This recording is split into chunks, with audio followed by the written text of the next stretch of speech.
হরে কৃষ্ণ। বলতে বলতে আমরা নতুন বছরে পদার্পণ করেছি।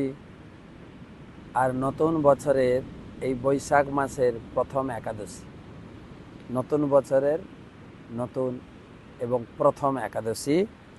সর্বব্রত শিরোমণি শ্রীহরি বাসরে জানি, নিরাহারে করি জাগরণ, জগন্নাথ প্রসাদান্ন ক্ষেত্রে সর্বকাল মান্য, পাইলেই করিয়ে ভক্ষণ। সর্বব্রত শিরোমণি, এই হরিবাসর বা একাদশী ব্রত, আগামী একাদশী হচ্ছেন বরুথিনী একাদশী। বরুথিনী একাদশী ব্রত বছরে 24টা একাদশী, শুক্লপক্ষ কৃষ্ণপক্ষে এটা একটা মাহাত্মপূর্ণ একাদশী। বৈশাখ কৃষ্ণপক্ষিয়া বরুথিনী একাদশী, কৃষ্ণ এবং যুধিষ্ঠির সংবাদে শাস্ত্রে পাওয়া যায়। একবার যুধিষ্ঠির মহারাজ তিনি ভগবান কৃষ্ণকে জিজ্ঞাসা করলেন, হে দামোদর, হে গোবিন্দ, বৈশাখ কৃষ্ণপক্ষের একাদশীর নাম এবং তার মাহাত্ম্য সবিস্তারে আমাকে বলো। ভগবান কৃষ্ণ বললেন, হে রাজন, ইহলোকে পরলোকে সৌভাগ্য প্রদানকারী বৈশাখ শুক্লপক্ষিয়া একাদশীর নাম বরুথিনী। এই ব্রত পালন করলে জীবের সদা আনন্দ লাভ, আনন্দ লাভের উৎস বরুথিনী একাদশী। আর কি, জীবনের যত সঞ্জীবিত পাপ ক্ষয় হবে আর সৌভাগ্য লাভ হবে, সৌভাগ্যের উদয় ঘটবে। ভগবান কৃষ্ণ বলছেন, এই ব্রতে ভাগ্যহীনা স্ত্রীর সৌভাগ্য প্রাপ্তি হয়। মায়েরা খুব নিষ্ঠা সহকারে এই ব্রত পালন করুন। ভগবান বলছেন, ভাগ্যহীনা স্ত্রীর সৌভাগ্যের গেট খুলে যায়, সৌভাগ্যের দরজা খুলে যায়।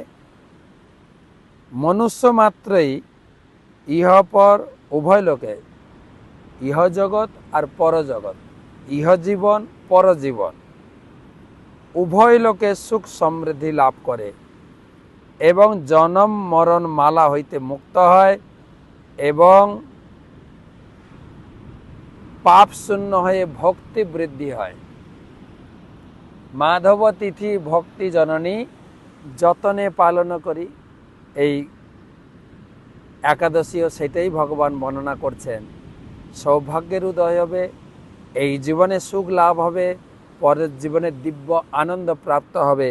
এই বরুথিনী একাদশী ব্রত পালন করলে জন্ম মৃত্যুর চক্র থেকে মুক্ত হয়ে ভগবত ধাম লাভ করবে, ভগবানের প্রতি প্রেম, ভগবানের পার্শ্বদে পরিণত হবে। উদাহরণ দিয়েছেন, ধুন্ধুমার আদি বহু রাজা মুক্ত হয়েছিলেন। ভগবান শুধু উৎসাহ দিচ্ছেন, এই বরুথিনী একাদশী পালন করলে তুমি কি পাবে। 10 সহস্র বর্ষব্যাপী তপস্যার ফল এই বরুথিনী একাদশী ব্রতে লাভ করা যায়। 10 সহস্রব্যাপী তপস্যার ফল। কুরুক্ষেত্রে সূর্যগ্রহণ সময়ে 1 মণ সুবর্ণ দান করলে যে ফল পাওয়া যায়, তাহা বরুথিনী একাদশী পালনে লভ্য হয়। সূর্যগ্রহণের সময় আপনি কুরুক্ষেত্রে যাবেন, ব্রাহ্মণ বৈষ্ণবদের 1 সহস্র মণ সোনা দান করে যে পুণ্য অর্জন করবেন, একাদশী এই বরুথিনী একাদশী পালন করলে সেই ফল পাবেন। হে রাজন, হে নৃপশ্রেষ্ঠ, অশ্বদান অপেক্ষা গজদান মহৎ, গজদান অপেক্ষা ভূমিদান, ভূমিদান অপেক্ষা তিলদান অধিক পুণ্যদায়ক। আবার তাহা থেকে স্বর্ণদান, স্বর্ণদান অপেক্ষা অন্নদান। এই এই বৈশাখ মাসে অক্ষয় তৃতীয়া আছে, এই এর পরে পরে আসবে, একাদশীর পরে পরে সব আসবে। একাদশীর পরে অমাবস্যা, অমাবস্যার পরে শুভ শুক্লপক্ষের অক্ষয় তৃতীয়া। প্রচুর লোক অন্নদান করবেন। অন্নদান আপনার সাধ্যমতো অন্নদান করেন। পাশে যদি মন্দির হয় সেখানে ভগবানকে অন্নদান করুন, ব্রাহ্মণ বৈষ্ণবকে অন্নদান করুন। অন্নদান শ্রেষ্ঠ। অশ্বদান থেকে গজদান, গজদান থেকে ভূমিদান, ভূমিদান থেকে তিলদান, তিলদান থেকে স্বর্ণদান, স্বর্ণদান থেকে অন্নদান শ্রেষ্ঠ।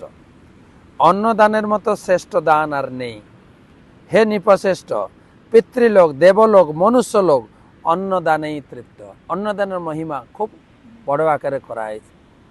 সেই জন্য এই অক্ষয় তৃতীয়ার দিন প্রচুর প্রচুর লোক অন্নদান করেন। আপনার সাধ্যমতো অন্নদান করুন। আরেকবার বলছি, অন্নদান করুন। এবার অন্নদান থেকে আরেকটু শ্রেষ্ঠ দান ভগবান বলছেন। কবিগণ কন্যাদানকে ইহার সমান বলে আখ্যায়িত করেছেন। কন্যাদান অন্নদান সমান। স্বয়ং ভগবানও এই দানকে গোদান তুল্য বলেছেন। আবার সকল দান অপেক্ষা বিদ্যাদান শ্রেষ্ঠ। আমি ধন্যবাদ কৃতজ্ঞতা জানাবো যারা বিদ্যাদান করছেন, গীতা দান। আমাদের অনেক ভক্ত গুরু মহারাজকে প্রতি মাসে প্রতি একাদশীতে গীতা দান করছেন। ভগবান সেটাকে সম্মান প্রদান করেছেন যে বিদ্যাদান হচ্ছে সর্বশ্রেষ্ঠ দান। বরুথিনী একাদশী ব্রত পালনে এই সকল দানের ফল লাভ করা যায়। এই যত দানের কথা বলা হল সব দানের ফল। পাপে মোহিত হইয়া যে সকল মনুষ্য কন্যাধন দ্বারা নিজের জীবিকা নির্বাহ করে তাহাকে মহাপলয় পর্যন্ত নরক বাস করতে হয়। এটা অনেকে প্রশ্ন তোলে। কন্যার অর্জিত টাকা দিয়ে বাবা মা যদি জীবিকা নির্বাহ করে তাহলে নরক বাস হবে বলছে। এই কারণে কন্যাধন কাহারও কখনই গ্রহণ করা উচিত নয়। হে রাজেন্দ্র, হে গৃহস্থ লাভের বশবর্তী হয়ে ধন লইয়া কন্যা বিক্রয় করে তাহাকে পরজন্মে বিড়াল জন্ম গ্রহণ করতে হয়। তিনি নিজ শক্তি অনুসারে অলঙ্কারাদি দ্বারা বিভূষিত কন্যাকে সৎপাত্রে সম্প্রদান করেন, তাহার পুণ্যের গণনায় পুণ্য লাভ করা যায়। এই সমস্ত দানের ফল আপনি বরুথিনী একাদশী ব্রতে পেয়ে যাবেন। যেরকম সব একাদশী পালন করুন ওই রকম আগের দিন আপনি, যারা ভক্ত তারা তো জানা আছে, যারা এই পর্যন্ত বৈষ্ণব ধর্মে আসতে পারেননি আগের দিন নিরামিষ খাবেন। রাত্রে অথবা পরের দিন সকালে আপনি সংকল্প করবেন সূর্য উদয়ের আগে। রাত্রে যদি সংকল্প করে নেন ভালো, নাহলে সূর্য উদয়ের আগে ওম তৎসৎ বৈশাখ মাসে কৃষ্ণপক্ষে বরুথিনী একাদশী ব্রত আপনার নাম আর গোত্র বলবেন, দিয়ে শ্রীকৃষ্ণ প্রীতি কাম অহম একাদশী ব্রতম করিছে। ওম তদ্বিষ্ণু পরমং পদম সদা পশ্যন্তি সুরয় দিদিব চক্ষুরা ততম তৎ বিপ্রাস বিপন্যাব জাগ্রীবাংশ সবিন্দতে বিষ্ণুযৎ পরমং প্রদম। এবারে আপনার ইষ্টদেব বাড়িতে যদি আপনার রাধাকৃষ্ণ বা গৌর নিতাই বা জগন্নাথ বা গৌর নিতাই অথবা চিত্রপর্যা আছে, প্রণাম নিবেদন করবেন মন্ত্র বলে। রাধারানীর আশীর্বাদ প্রার্থনা করবেন। রাধারানীর আশীর্বাদ হলে এই ব্রত নিষ্ঠাভাবে সুচারুভাবে করা সম্ভব হয়। তারপরে নিজে সংকল্প করবেন, আমি একাদশী ব্রততে সারাদিন পরনিন্দা পরচর্চা এসব করব না, এবং বেশি করে নাম জপ সংকল্প।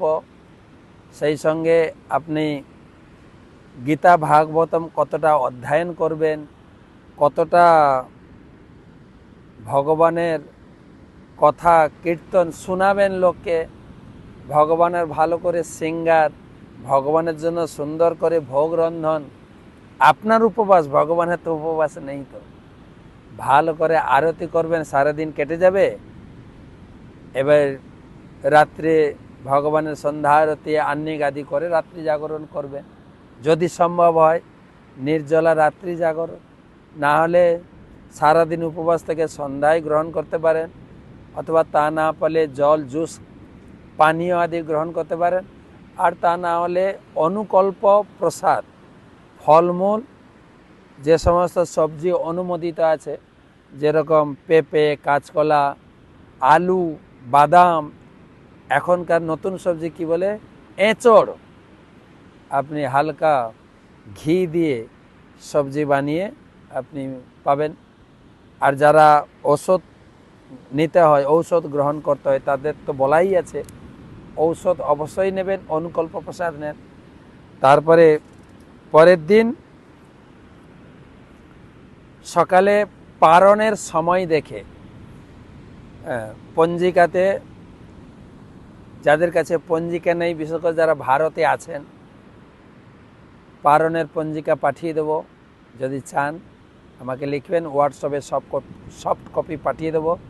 সেখান থেকে আপনি পারণের টাইম দেখে প্রথমে ভগবানের আরতি করবেন, তারপরে গুরু বৈষ্ণব ভগবানকে প্রণাম নিবেদন করবেন, এবং পারণের প্রসাদ যদি তৈরি করতে না পারেন, অন্ন ডাল সবজি, কমপক্ষে জগন্নাথের নির্মাল্য মহাপ্রসাদ বৈষ্ণবদেরকে নিবেদন করে বৈষ্ণব ব্রাহ্মণ ভোজন করিয়ে তাদের অনুমতি ক্রমে আপনি পালন করবেন। পুরো বরুথিনী একাদশীর ফল আপনি লাভ করবেন। একাদশী ব্রতের ফল তো লাভ করবেনই। ভগবান বলছেন, এই ব্রত কথা শ্রবণ করলে এবং পাঠ করলে 1,000 গোদানের ফল লাভ হয়, এবং সর্বপাপ বিমুক্ত হয়ে অন্তে বিষ্ণু লোকে গমন করেন। হরি বল। বাহ! 3টা লাভ হবে। একটা হচ্ছে গোদানের, 1,000 গোদানের ফল লাভ করবে। আমাদের মায়াপুরে গোদান হয়, একটা গোদান করতে মাত্র 55,000 টাকা নেয়, এটা গাইড দাম।